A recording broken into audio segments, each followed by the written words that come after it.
2023 regular business meeting of the Council Bluffs Community School District Board of Trustees to order. Ms. Ostrowski, please call the roll. Yes, thank you. David Kazire,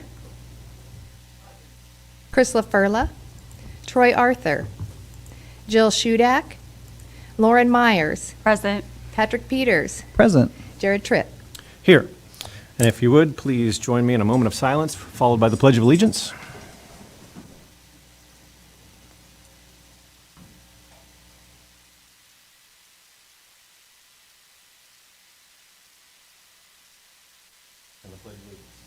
I pledge allegiance to the flag of the United States of America and to the republic for which it stands, one nation, under God, indivisible, with liberty and justice for all.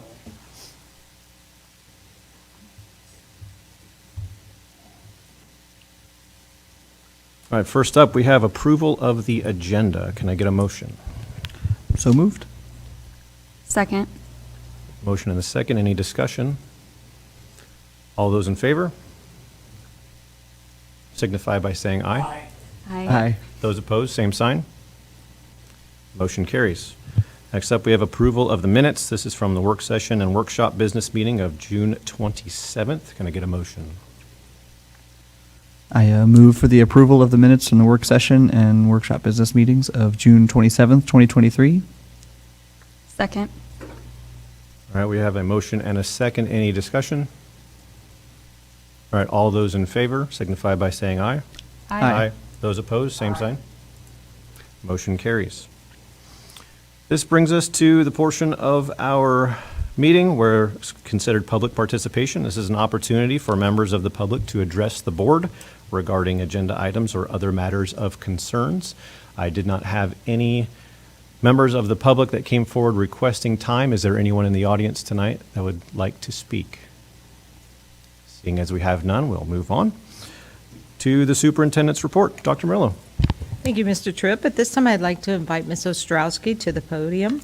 Tonight, we have the privilege and opportunity to recognize our summer school staff recognition. And so, Ms. Ostrowski, the floor is yours. Thank you very much, Dr. Murillo and Mr. Tripp. I'm pleased to be with you tonight to celebrate some hardworking and dedicated staff members who spent part of the summer with kids. And so I know that they made it fun and enjoyable and enriching for our students. So tonight, first of all, I'd like to let you know that our employee recognition program is sponsored by our Council of Schools Foundation. We really appreciate their partnership in helping us to provide a little trophy and a gift card to a local restaurant so they can go out to dinner, which we will get to you both that we're honoring tonight here at a later date. So you have to hold on those reservations.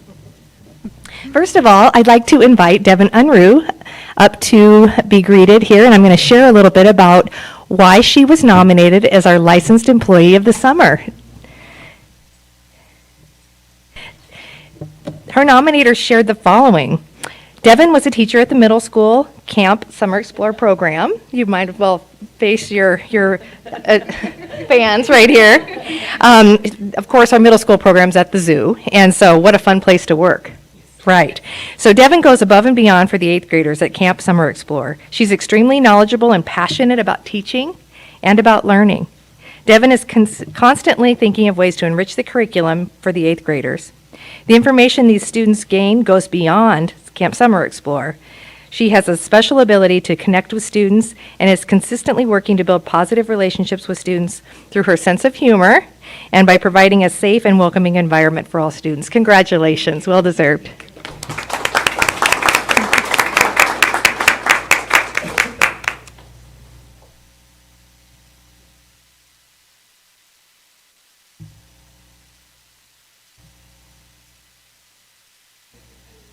Yes. All right, and our support staff member of the summer is Riza Criley. I wish Riza would come forward also to be greeted by Dr. Murillo. Riza is our is a paraeducator at the middle school Camp Summer Explorer program at the zoo as well. She's nonstop. Wait a minute, it says she's a nonstop machine. Very attentive to student needs and acts with a sense of urgency. Riza's positivity around students lends her to make quick relationships with them and promotes an academic environment. Riza is an amazing asset, and we are so proud to have her part of our summer program. Congratulations. Thank you. You're welcome.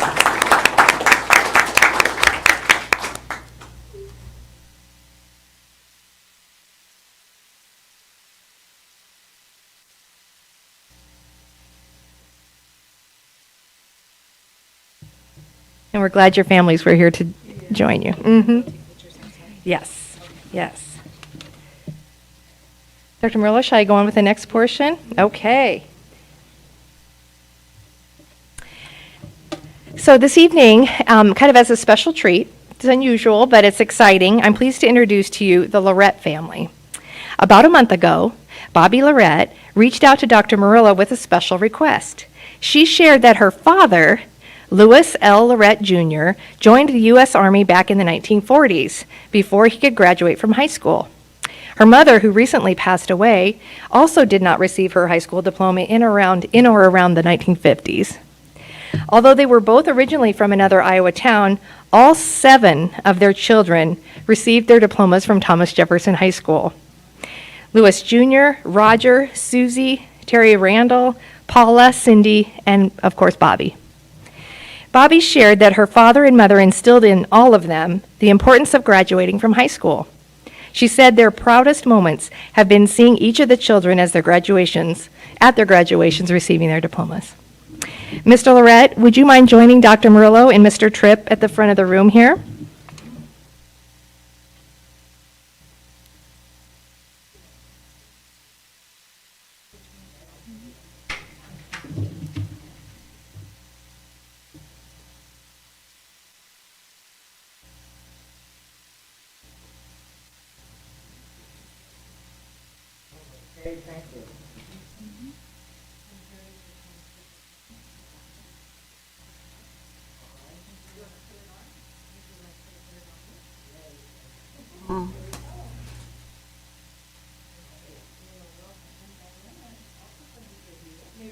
Your cap?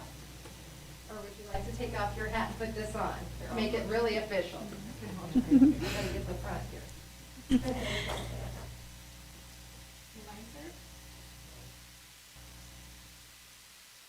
I wore my orange for you today. How about a picture? Here, congratulations. Thank you.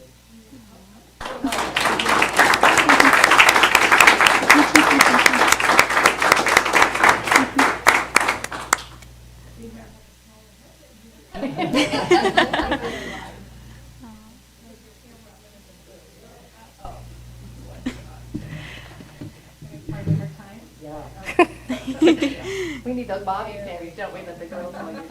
There we go. Which side of the towel is supposed to be on? Anybody? Okay, here we go. I don't know. Perfect.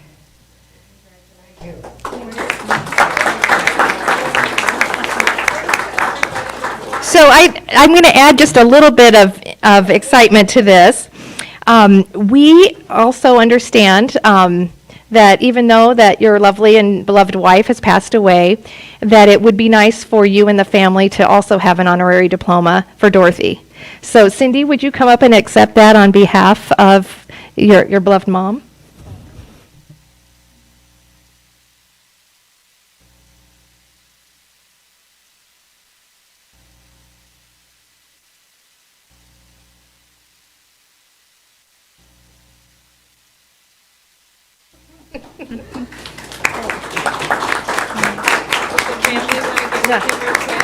Would other family members like to come up for a picture? Other Lorette family? Okay. Bobby, it was your idea, so you're in it. We are so proud to have the Lorette family be part of our Thomas Jefferson High School community since Louis Jr. graduated in 1967, all the way through Bobby in 1981, and also grandchildren and probably nieces and nephews and all that who are part of the Thomas Jefferson legacy.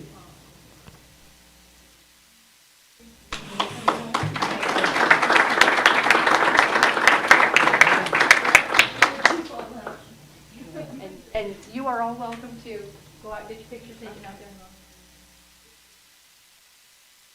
Thank you.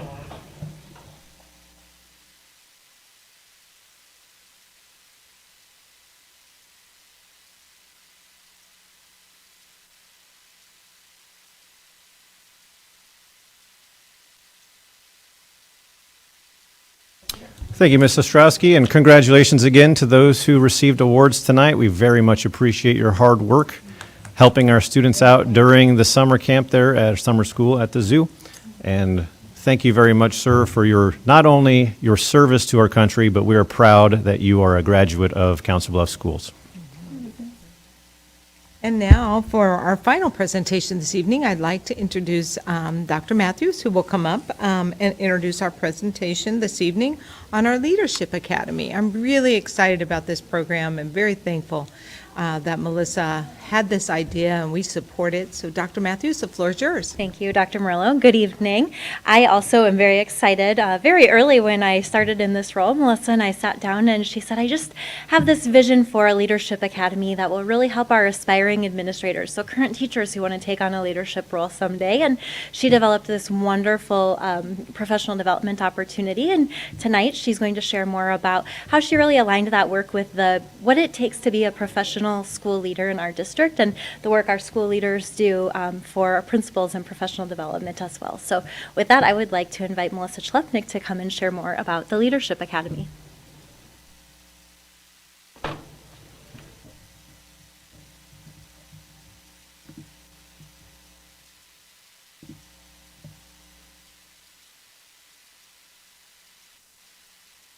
You, Dr. Matthews and Dr. Merlot, and good evening, board.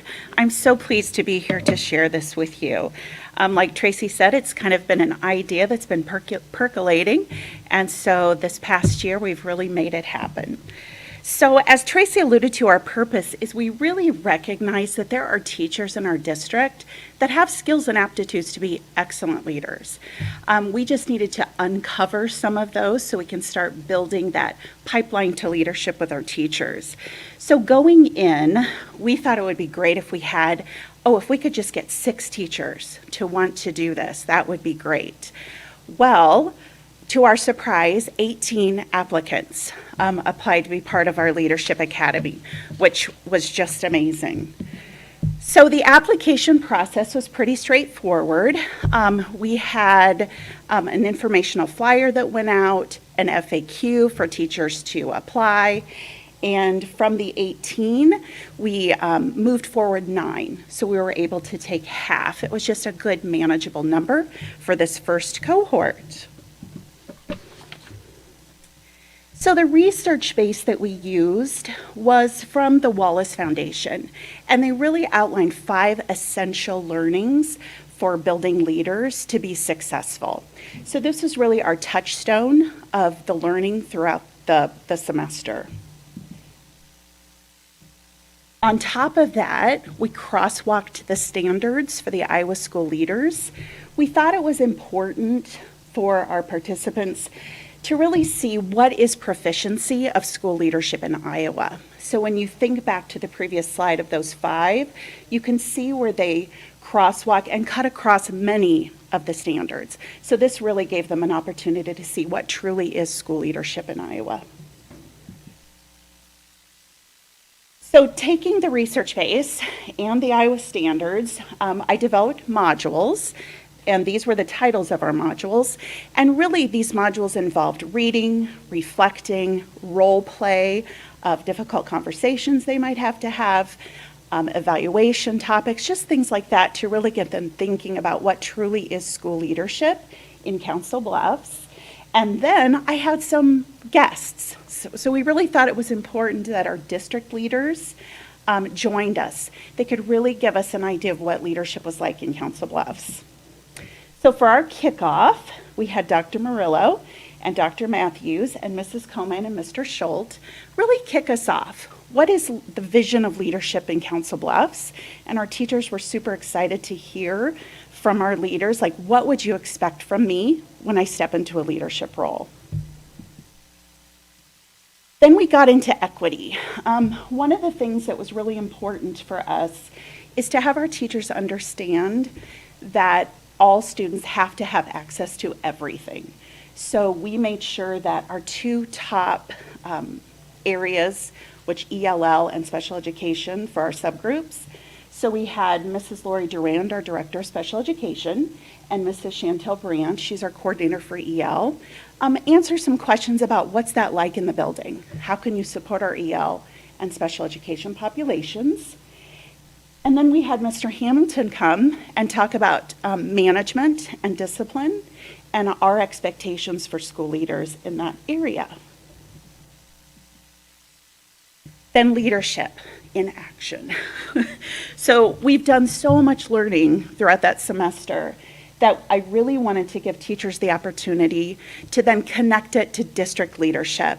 So from the building to the district, what's expectations from the district? What do you expect in the area of evaluation, coaching, school improvement, curriculum, all those things that we are so important to moving our schools forward. So we had our guests there. And lastly, we had building leaders. So it was important for the teachers to see what are some of those invisible things that leaders do every day that we don't see. That could be moving into a leadership position, connecting with your community. Some of the other ones were, what's that first meeting going to be like when I become a leader? So we had our 3 representatives join us. And so results. So how do we determine if this was successful? It's hard to measure because we didn't have any open positions official this year, but we did have some ways that they can use their leadership. Many of them are teacher leaders already, so they can continue to flex those leadership skills with those they serve. We did have a few move into formal leadership positions. So we had a teacher become an instructional coach. We did have a principal of our early learning center who is in our cohort, so she moved forward. And one took on additional leadership with activities director at middle school. And then we did have one who was looking for leadership opportunities, who did take a position in another district, but I know he would have stayed had we have had an opening. But I know he'll be great in the other Iowa school that he's at. So what's the future? We'll do this again with a new cohort in the fall. And then the continuation of cohort 1, I will be working with school leadership, the chiefs of schools, to do some job-embedded learning with this first cohort. Spend time with principals and buildings, get to know what happens during the course of a day. And they'll do that over the year. Questions? Yeah, I have a couple questions. So it looks like cohort 1 was that offered winter, like early this year? Yeah, we started in January and finished in May. Okay. And so it took me a while to really build it and get my head around it. So this year we're going to start in fall. So we're done by February.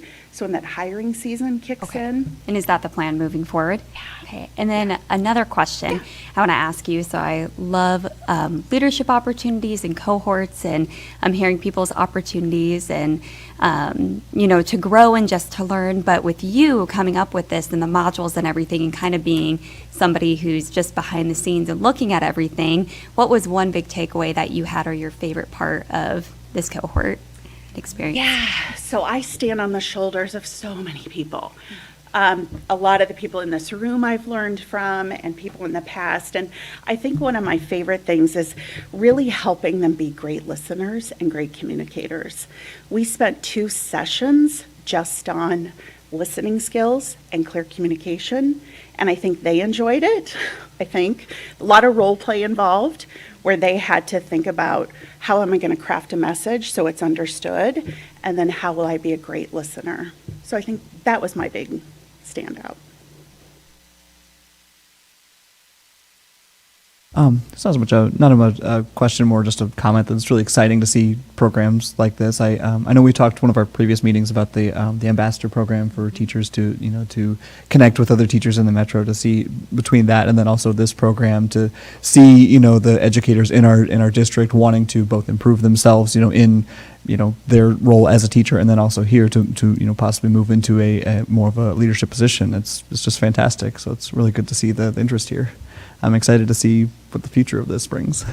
Me too. You have a lot of leaders in this district that we're just starting to discover that are really excited about leadership.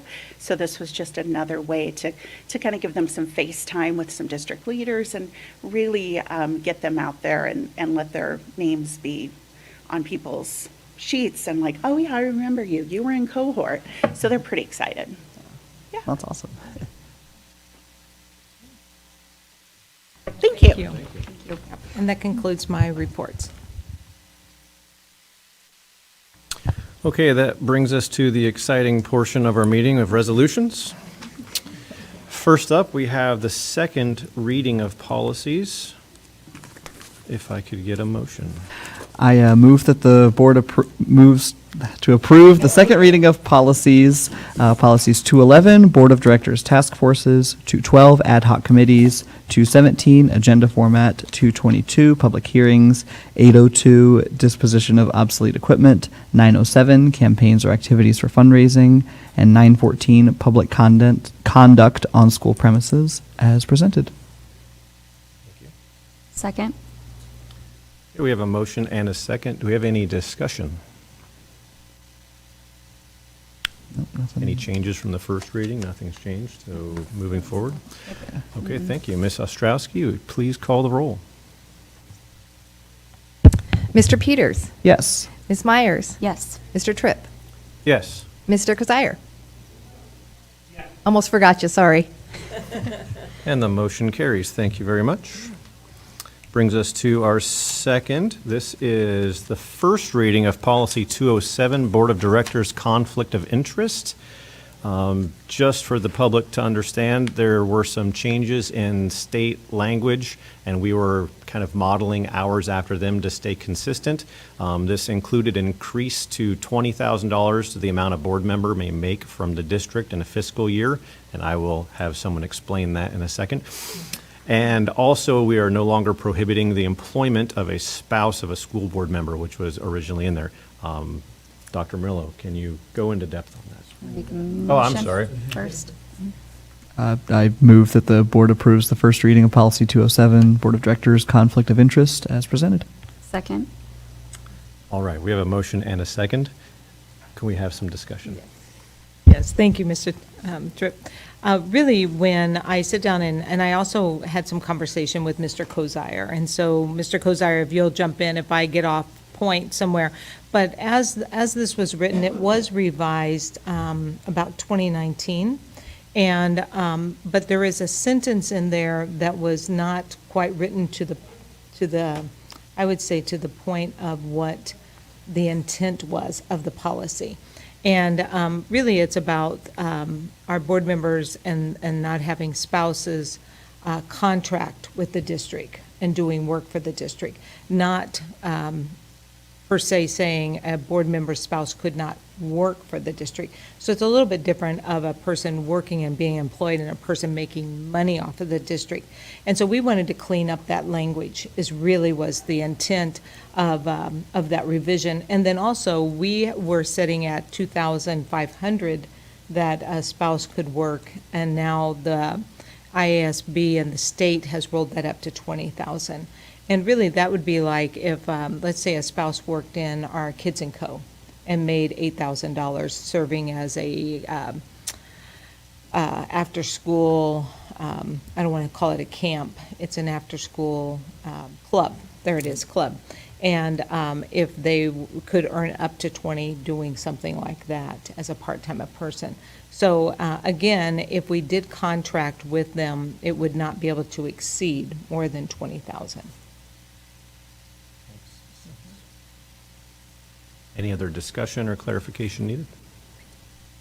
One, I think it was kind of important to note also in the policy before this change, it was just to make sure I'm understanding this correctly, it was, someone could be employed by the district and then their spouse run for school board later and be, Yes. and, you know, become a school board member, but we couldn't hire them directly. And now we're getting rid of the additional piece, so now we could hire them. We can hire a spouse, and we could allow a spouse to, like, I'm thinking of 21st Century. It's really not an employment. We kind of contract where they come in and would do robotics or come in and do culinary. They could earn a certain amount of money beyond what we once had in our policy. Am I More clear? Yeah, more geared towards employment by versus contracting out as That's an correct. independent contractor, say for constructing a building Yes. or a lawn mowing contract or Yeah. something. Yeah, no, that's important. Okay. Perfect. Okay. Ms. Ostrowski, please call the roll. Yes. Ms. Myers? Yes. Mr. Kozier? Mr. Tripp? Yes, the motion passes. Next up, we have approval of placing on the November 7th, 2023 ballot an extension of the voter PEPL levy. I move to direct the superintendent to place language with election officials for an extension of the voter PEPL levy on the 11/7/23 election ballot. Second. All right, we have a motion and a second. Can we get some clarification on exactly what this is? I know we spoke about it at the last meeting, but just a brief once-over. Really, placing this on the ballot, the state has really pushed us to ensure that we place our items at November during either state or national elections. It also saves the district dollars by doing that because we no longer are paying the bill to run a simple election just for us. So that saves dollars. What the PEBBLE does is really protects the investment we've made in our school buildings. It allows us to also purchase equipment, technology, software, and also the investment in our facilities. And what we're going to ask the voters is to extend this for 10 years. We currently go to 2028, but from there, then it would be a 10-year extension. And so it doesn't go 10 years from when it passes, but it goes 10 years from the 2028. That is something that the state and we're always encouraged by ISFIS and different ones that we continue to get out ahead. This will not raise taxes. It will not make a change. It just extends that opportunity. And really what this provides us is about $3.4 million a year, Pebble does, that we can use to reinvest in our schools, our technology, and also equipment. So it's really, we will bring forth more information for voters as we go forward. Right now, we're just asking the board to approve the position to allow us to place this on a ballot. So this resolution is really just relieving us of the need to expense the cost of a special election. Yes, And we're just placing it on the general. that is correct. Do we have any other discussion? Seeing as there's none, Ms. Ostrowski, please call the roll. Mr. Peters? Yes. Ms. Myers? Yes. Mr. Kozier? Mr. Tripp? Yes, and the motion passes. Next up, we have Canesville renovation budget amendment. I can move to approve modifying the Midwest DCM budget for Canesville Learning Center from $4.965 million to $5.040 million. Second. All right, we have a motion and a second. Can we get some clarification? Yes. From, I'd like to invite Mr. Myers up to the podium to kind of talk about the reason why we're requesting this and to give the board an opportunity to ask any questions you might have. Yeah, I could start off by saying we've tried very hard not to exceed the contingency that we had. It was just an estimate that we built into the project. And of the projects that the district has worked on over the last several years since I've been here, this particular building is a 1953 age building, so it's not surprising to come up with some things. I kind of split up the change orders that in three categories. One was something that turned out that was required by code that wasn't picked up in the city reviewed drawings, then things that the district asked for. As we went through the project, there were some things that we thought would be a good upgrade, like a built-in reception counter, which is what we've done with the other, with Kern and with Wilson. We had that. We decided that we needed to add basketball goals. They were in very, very poor condition. We put in irrigation system to keep those beautiful plants that we're going to plant along Cadensville. We added that. And then the new ceiling tile. We were hoping to leave about probably 2/3 of the ceiling tile that was in the building, but as we went through the construction and all that, we decided it would just make a lot nicer, cleaner project to do that. And then we had a number of things that came up in the unforeseen conditions part. Just like the early learning, we found very soft soils. That was even worse than what the test borings called for. The west parking lot was just extremely soft and wet. We had to do a lot of over excavation. On the east side, we actually found foundations of an old building. And we had a pier, a test bore that just missed what we found, but we had to take out a large amount of brick and things like that in order to put the parking lot in. Then we also came across cracked sewer piping and things like that as we went through the project. So just a number of things that were discovered.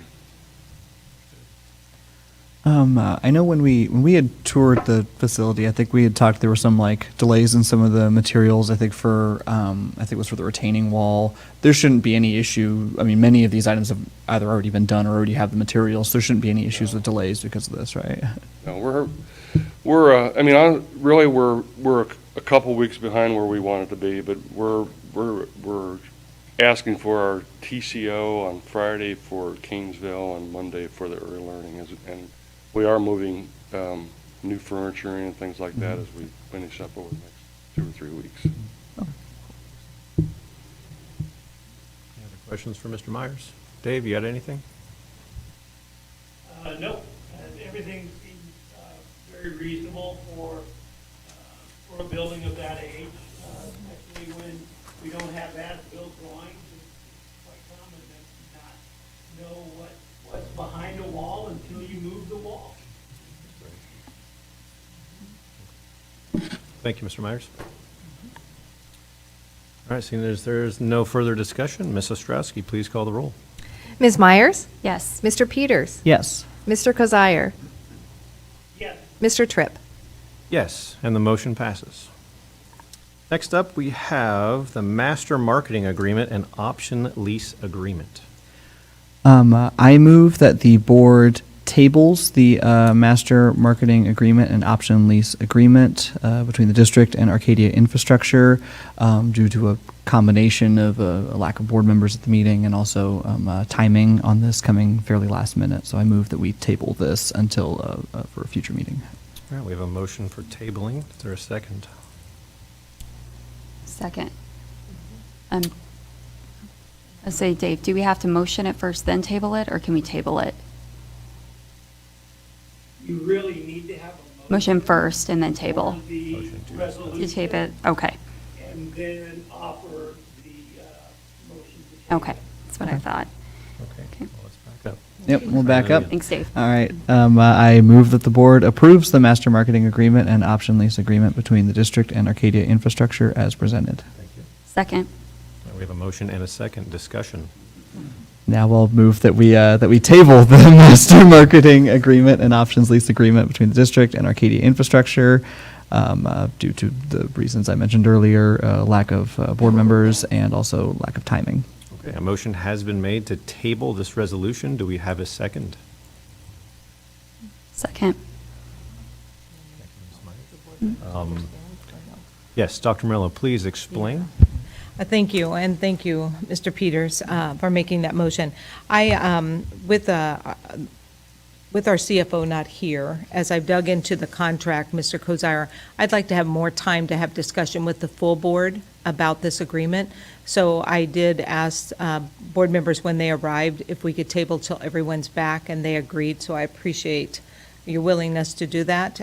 So that kind of gives a little background to that. I don't think it's a bad contract. I just want to make sure that we are clear on what's in the contract and what we're agreeing to, and that all board members have read. Any further discussion? Okay, we have a motion and a second to table this resolution. Mrs. Strauski, please call the roll. Yes, Mr. Peters, Yes. Ms. Myers, Yes. Mr. Kozire, Yes. Mr. Tripp. Yes, and this motion carries that we will table this resolution until later on. That brings us to our consent agenda. This is in regards to a final list of graduates from Abraham Lincoln and Thomas Jefferson High Schools. We have a special education contract with Woodward Granger Community Schools, the personnel agenda, and disbursements for June 22nd through June 30th of this year. Can I get a motion? I can move that the board approve the consent agenda as presented. Second. We have a motion and a second. Any discussion on the consent agenda? Seeing none, Mrs. Strauski, please call the roll. Ms. Myers, Yes. Mr. Peters, Yes. Mr. Kozire, Yes. Mr. Tripp. Yes, and the motion carries. That concludes our meeting tonight. Thank you very much.